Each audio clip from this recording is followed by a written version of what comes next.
गौरी नारायणी नमोस्तुते।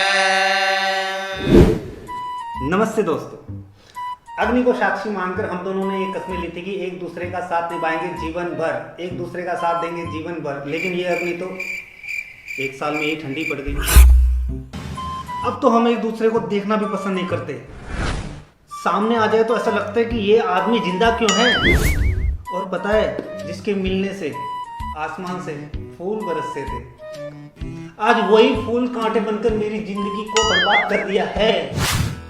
जी हाँ दोस्तों, यही सारे मैच जानेंगे हम आज के वीडियो में। क्या क्या है शादीशुदा जोड़ों के अलग होने का सबसे महत्वपूर्ण कारण। और दोस्तों, ये वीडियो आप पूरा देखना। मैं दावा करता हूँ कि ये आपके चेहरे पे एक स्माइल जरूर लाएगा, और अगर स्माइल आए तो प्लीज लाइक करना।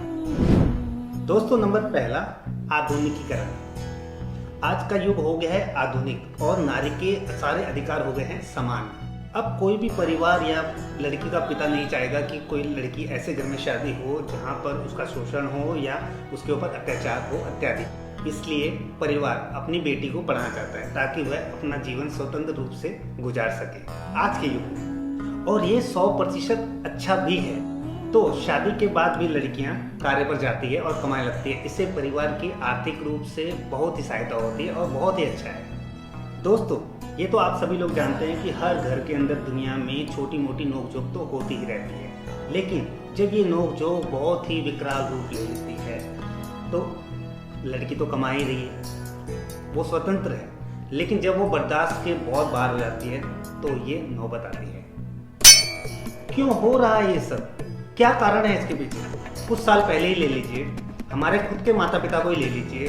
कोई गोरा है तो कोई काला है, कोई लंबी है तो कोई छोटा है, कोई मोटा है तो कोई पतली है। 36 गुण भी नहीं मिलते, लेकिन अभी भी वो अपना जीवन काट रहे हैं। मानते हैं ना आप? दोस्तों, आज की युवा पीढ़ी कुछ ज़्यादा ही समझदार हो गई है। उनको सब कुछ परफेक्ट चाहिए। नंबर 2 दोस्तों, शारीरिक भोग या सच्चा प्यार। जब आप दोस्त किसी के साथ प्रेम समझ में आते हैं तो आपको कुछ नहीं दिखता इस दुनिया में सिर्फ उसके अलावा, और जिंदगी ना स्वर्ग से कम नहीं लगती। और फिर आखिरकार वो दिन आ ही जाता है जब आप एक दूसरे के साथ प्रेम विवाह में जुट जाते हैं। 1 वर्ष तक तो सुहागरा समय काल चलता रहता है, सब कुछ अच्छा चलता है, लेकिन उसके बाद आपको पता लगता है कि ये मोह माया तो बस एक शारीरिक सुख पाने के लिए थी। मैं तो ऐसा था ही नहीं और थी ही नहीं। दोस्तों, अब पता लगता है रिश्तों की असलियत, या आप कह सकते हैं वैल्यू ऑफ द रिलेशनशिप। देखिए, दिमाग कितना कितना झूठ बोल रहा था एक दूसरे के साथ फिजिकल अटेंशन पाने के लिए, और कितना सेक्रीफाइस कर रहा था दिमाग एक दूसरे को खुश रखने के लिए। और आप सरल भाषा में कह सकते हैं कि एक दूसरे को दिमाग कितना झेल रहा था वो एक शारीरिक सुख पाने के लिए। और जब शरीर की सारी प्यास बुझ गई तब उन्हें पता लगा कि हम वो तो थे ही नहीं। दोस्तों, मैं कोशिश करता हूँ समझाने की दिमाग का और मन का आपस में क्या कनेक्शन है एक रिलेशनशिप के बीच में। दोस्तों, जो दिमाग है ना, ये बहुत ही स्वार्थी है, कह सकते हैं मतलबी है। सोचता समझता बहुत है, परखता बहुत है, सब कुछ देखने दाखने के बाद ही डिसीजन लेता है।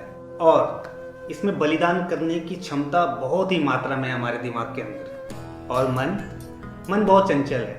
मन कहीं पर भी चले जाता है। 1 मिनट में यहाँ, 1 मिनट में अमेरिका, 1 मिनट में चाइना, 1 मिनट में फूलों में, 1 मिनट में कहीं पर भी। मन बहुत ही खुश रहना चाहता है हर समय। ये सब हर इंसान की मनोवृत्ति में है। अब दिमाग कैसे बारूद भरता है मन में, ये देखिए। अब वो शारीरिक सुख पाने के लिए या आर्थिक सुख पाने के लिए या तीसरे इंसान को खुश करने के लिए झूठ बोलता है, या कह सकते हैं सेक्रीफाइस करता है या बलिदान देता है। 3-4 बार तक तो ठीक है, लेकिन धीरे धीरे वो क्या होता है, वो सेक्रीफाइस का जो हमारे दिमाग का जो बॉक्स होता है वो धीरे धीरे बढ़ता रहता है। अब वो जैसे जैसे बढ़ेगा उसका बोझ मन पर आता रहता है, और मन भी कहता है चलो ठीक है। अब ये जैसे जैसे दिमाग और ज़्यादा भर रहा है, अब क्या होता है, वहाँ से नीचे आके मन हो जाता है ओवरलोड। अब मन है चंचल, अब मन तो रहना चाहता है आज़ाद, लेकिन अब क्या हो रहा है, दिमाग उसके ऊपर प्रेशर कर रहा है। अब मन कहीं जा नहीं पा रहा है, ना इंजॉय कर सकता, ना चाइना या अमेरिका या कहीं पर। अब क्या करता है, मन दिमाग को वार्निंग करता है, और जब दिमाग को वार्निंग करता है कि अब नहीं, अब नहीं, क्योंकि मेरे को आज़ाद रहना पसंद है। आपने सुना होगा दोस्तों, जब आप कहते हैं ना मेरा मन भूल रहा है, बस ये वही है। और तब जाके उस बारूद में आग लगती है जो दिमाग सेक्रीफाइस कर करके, झूठ बोल बोल के, खुश रह के, सह सह के अपने मन को ओवरलोड कर रहा था। तो फिर जाकर ये दोनों बारूद प्रेमी जोड़े के फटते हैं, फिर एक दूसरे को समझते हैं कि कौन कितना पानी में है। फिर जाके पता लगता है कि उनको अपना रिश्ता आगे निभाना है या नहीं। Number 3, ego problem. दोस्तों, क्या आपको मालूम है 20% जोड़े अभी भी काउंसलिंग के लिए जाते हैं कि उनके रिश्ते में खटास और क्या क्या प्रॉब्लम हो रही है आपस में, एक दूसरे से सलाह करने के लिए काउंसलर लेते हैं। हर काउंसलर का पता है क्या कहना, आजकल कपल्स में ईगो प्रॉब्लम बहुत है। कोई झुकना नहीं चाहता। लड़की बोलती है कि मैं क्यों झुकूं, लड़का बोलता है कि मैं क्यों झुकूं, क्योंकि उन्हें ऐसा लगता है कि मैं अगर आज झुक गई या झुक गया तो पूरी ज़िंदगी मुझे झुक के रहना पड़ेगा, या उसे झेलना पड़ेगा, उसकी मारकाट करनी पड़ेगी, या एक्सेट्रा, आप कुछ भी कह सकते हैं। कुछ उनके मन में भी होता है कि मुझे किसी चीज़ की कमी है, मुझे क्या ज़रूरत है इसकी, इत्यादि बहुत सारी चीज़ें आती हैं इसमें। नंबर 4, कंपेयर, तुलना करना। दोस्तों, एक सुखद रिश्ते के लिए सबसे अहम क्या है? एक दूसरे को प्रायोरिटी देना, एक दूसरे की रिस्पेक्ट करना, उसके बाद परिवार को, फिर उसके बाद समाज को। अब ऐसा नहीं, अब ये उल्टा हो गया। अब हम क्या कर रहे हैं, हम समाज को पहले प्रायोरिटी देते हैं, फिर परिवार को, उसके बाद फिर अपने आपस में सोचते हैं। मतलब कि हम कंपेयर ज़्यादा कर रहे हैं। जी उनका परिवार तो ऐसा है, हम ऐसे क्यों नहीं, वे लोग तो ऐसा करते हैं, हम क्यों नहीं, वो तो इतना कमाते हैं, हम क्यों नहीं, उनके पास तो इतनी लंबी कार है, हमारे पास क्यों नहीं। तो दोस्तों, ये जो तुलना करने की जो प्रवृत्ति है वो अच्छे अच्छे परिवार का सर्वनाश कर रही है आज के दौर में। नंबर 5 दोस्तों, परिवार। जी हाँ दोस्तों, परिवार बहुत ही अहम भूमिका निभाता है एक शादीशुदा जोड़ों को जोड़ने में और तोड़ने में। मैं कोशिश करता हूँ दोस्तों आपको समझाने की। मैं पहले लड़की पक्ष की तरफ जाता हूँ। देखिए, दुनिया में कोई ऐसा घर नहीं है जहाँ पर छोटी मोटी नोकझोंक ना होती है, और स्त्री और पुरुष, हस्बैंड और वाइफ के अंदर अंडरस्टैंडिंग, मतलब कि एक दूसरे को सहन करने की क्षमता होनी चाहिए।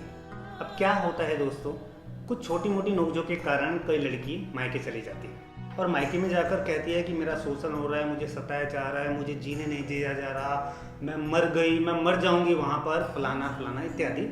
तो यहाँ दोस्तों, लड़की की माँ का सबसे महत्वपूर्ण किरदार होता है कि उस लड़की का घर उजाड़ना है या संवारना है। अगर कोई अच्छी माँ होगी तो वो अपने पति से बात करके लड़के के परिवार से मिलकर बातों को पारिवारिक रूप से सुलझाने की कोशिश करेगी। और अगर गलती से अगर वो एटीट्यूड वाली माँ निकली तो पता है क्या बोलेगी? झुकना मत, अगर आज झुकी तो पूरी ज़िंदगी झुकी रह जाएगी, पूरी ज़िंदगी रोती रहेगी, क्या कमी है तुझे, पैसा बहुत है, चिंता मत कर। इसका मतलब दोस्तों, वह दूसरे पक्ष को सुने बिना ही अपने आप से निर्णय ले लेगी कि वो लोग गलत हैं, मेरी लड़की ठीक है। क्या पता वो लड़की कुछ झूठ बोल रही हो। आजकल के समय में तो जज भी कोई फैसला सुनाता है, दोनों पक्षों को सुनकर ही सुनाता है। तो मेरी प्यारी माओ से मेरी विनती है, जिनकी लड़कियां ससुराल छोड़ के मायके में रह रही है, आप ही के हाथों में है उनकी ज़िंदगी संवारनी है या उनकी ज़िंदगी उजाड़नी। दोस्तों, ये हो गई लड़कियों पक्ष की बातें। अब बात करते हैं हम लड़के पक्ष की। जी हाँ दोस्तों, अभी भी हैं कुछ सासू माएँ ऐसी, उनकी बहू आए, उनकी सेवा करे, उनकी सुने।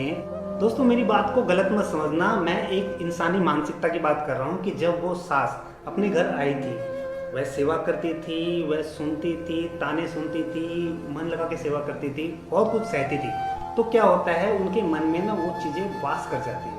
तो उनके मन में भी एक सपना होता है कि मेरी बहू आएगी, मेरी भी सेवा करेगी, और ये इत्यादि सब कुछ होता है। लेकिन सॉरी सासू माँ, अब वो ज़माना नहीं रहा। अब की नारी बहुत ही आधुनिक हो गई है, बहुत ही ज़्यादा पढ़ी लिखी हो गई है, अब नारियों के पास विकल्प बहुत है। अंतिम में दोस्तों, मैं आपसे बस यही कहना चाहूँगा कि ज़माना अब काफ़ी हद तक बदल चुका है। अब कुछ प्रेमिकाएँ अपने परिवार को छोड़कर अलग रहना चाहती है अपने पति के साथ। और दोस्तों, ये विचार 90% दूसरे पक्ष की तरफ से ज़्यादा होता है कि लड़के को ये दे देंगे, लड़के को वो दे देंगे, चिंता मत कर, पैसा बहुत है, ये वो फलाना। आज की जनरेशन के लिए ये ठीक तो है, लेकिन दोस्तों मैं तो पूर्णतः इससे सहमत नहीं हूँ। मैं क्या, 95% पुरुष लोग अपने परिवार को नहीं छोड़ना चाहते, खासकर अपनी माँ को।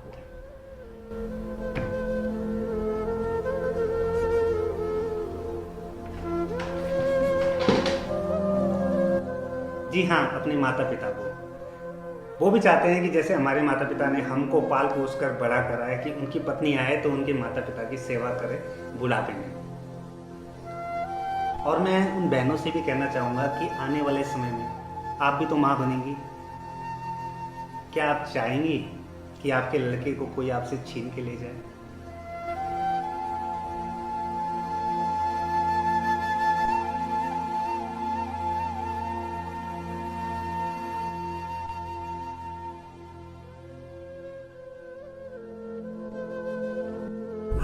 दोस्तों, एक शादी को कामयाब बनाने के लिए दो चीज़ें बहुत ही ज़रूरी है जीवन में। एक है सहन शक्ति और दूसरी समझदारी एक दूसरे के प्रति। और अगर है वो आपके पास तो आप खुश बैठे हुए हैं, मेरा वीडियो देख रहे हैं अपने परिवार के साथ, अपने बच्चों के साथ खुशी खुशी। यदि नहीं तो फिर आप किसी काउंसलर के पास जा रहे हैं, कभी वकील के पास जा रहे हैं, कभी कोर्ट के पास जा रहे हैं, पुलिस स्टेशन जा रहे हैं, फलाना फलाना। तो दोस्तों, कैसा लगा आपको मेरा ये वीडियो? और प्लीज़ मुझे लाइक देना जो अच्छी मम्मी के अच्छे बच्चे हैं। Please, thank you. मिलते हैं नेक्स्ट वीडियो में। Thank you.